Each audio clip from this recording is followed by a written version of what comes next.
Hello and welcome to pH Chemistry. Today's explainer is bond energy and how to use it to calculate enthalpy changes.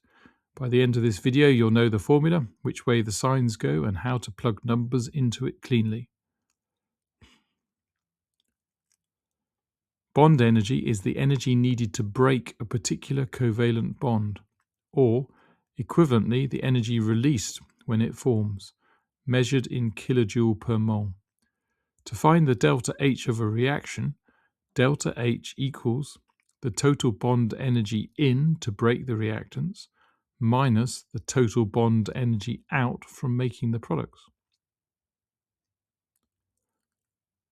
Three things. 1. Energy in to break bonds, energy out to make bonds. 2.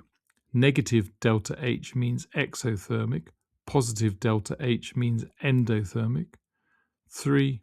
Strong bonds have high bond energies. They're hard to break. Common slip, mixing up the signs. Energy in to break, energy out to make. If you swap them, the delta H comes out the wrong sign. Always check which side of the equation each bond is on and use the correct direction. Quick example. H2 plus Cl2 goes to 2HCl.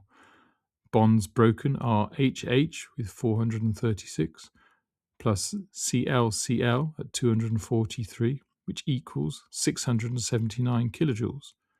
The bonds made, 2 times HCl, 432, equals 864 kilojoules.